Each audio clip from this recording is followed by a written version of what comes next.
Bom dia! Quarta-feira, 8 de maio de 2024. Nas pequenas reflexões de hoje temos como tema questionar as ações de Deus na nossa vida. É uma demonstração de falta de fé? Deus é infalível. Ele é perfeito e logo não podemos encontrar erros nas suas palavras e nas suas vontades. Toda a palavra de Deus é pura. Escudo é para os que confiam nele. Provérbios, capítulo 30, versículo 5. Então, se Deus não erra, é inútil questioná-lo, porque estaremos sempre sem razão. Mas será que, se insistirmos no questionamento, é uma demonstração da nossa parte de falta de fé?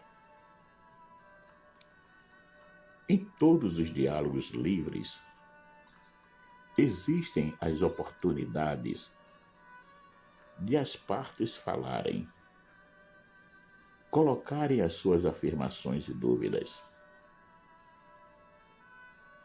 É normal isso acontecer. Logo, o nosso diálogo com Deus não poderia ser diferente. É bem verdade que existirão momentos em que nos são pedidos um salto no escuro. Porém, na maioria das vezes, nos são apresentadas situações que nos levam a um questionamento.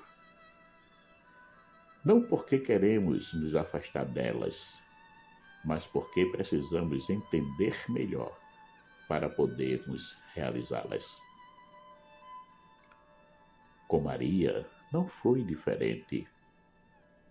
Quando o anjo Gabriel lhe saudou e lhe informou que Deus a tinha escolhido para uma missão, ela logo procurou questioná-lo. Maria, porém, disse ao anjo: como é que vai ser isso se eu não conheço homem algum? O anjo lhe respondeu: o Espírito Santo virá sobre ti e o poder do Altíssimo vai te cobrir com a sua sombra.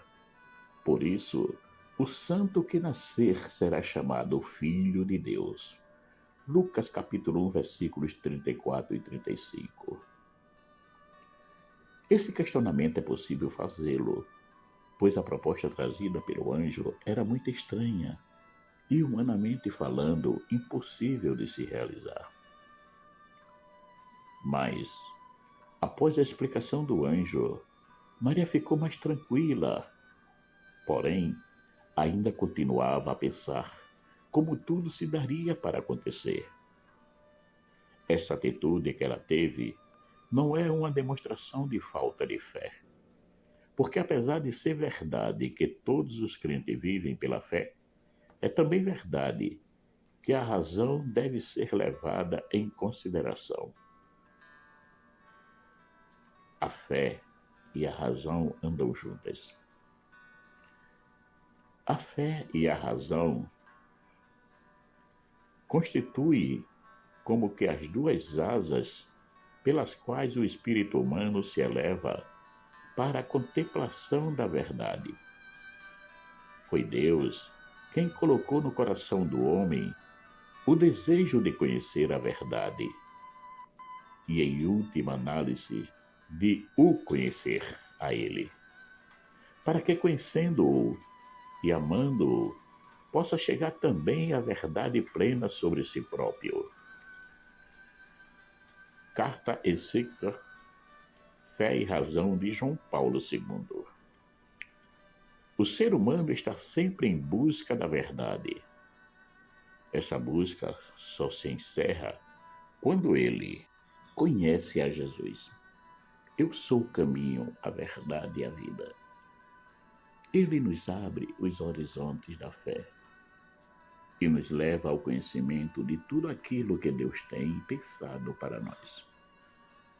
A sua vida aqui conosco foi totalmente voltada para nos fazer entender que fora dele nada podemos fazer.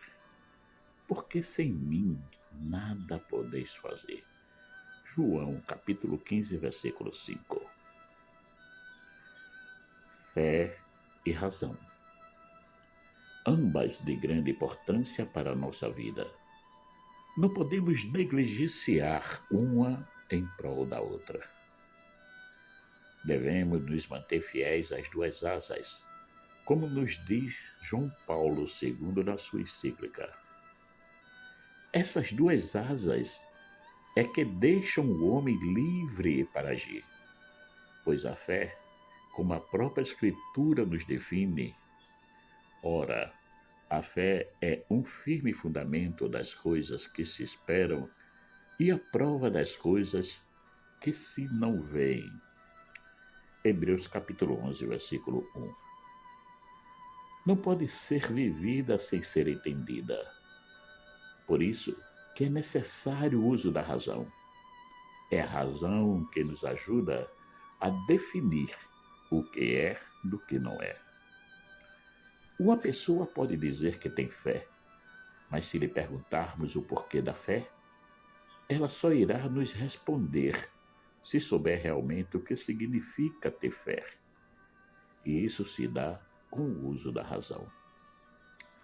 Questionar a Deus respeitosamente sobre as suas vontades não é uma demonstração de falta de fé, mas é um comprometimento de querer fazer bem todas as coisas. É importante que tudo que venhamos a fazer esteja bastante claro, para que não venhamos a cometer erros. Não podemos viver do achismo. Isso não é usar a razão, mas é um relaxamento quanto ao seu uso. Tem um dito popular que diz: antes de agir, pense. Antes de pensar, faça uma oração para que tudo corra bem.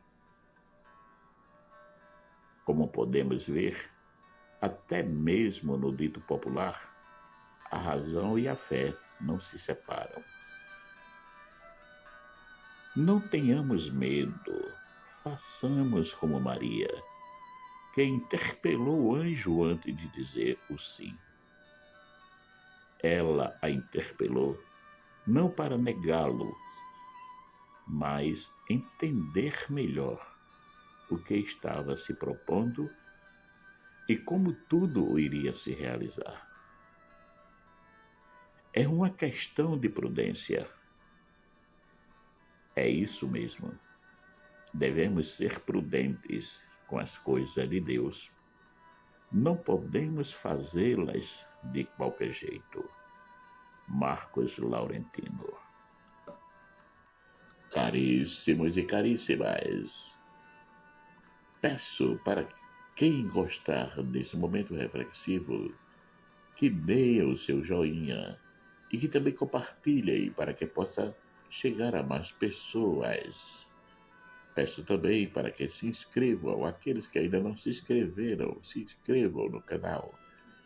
E assim poderá nos manter ativos, prontos para postarmos mais reflexões. Obrigado.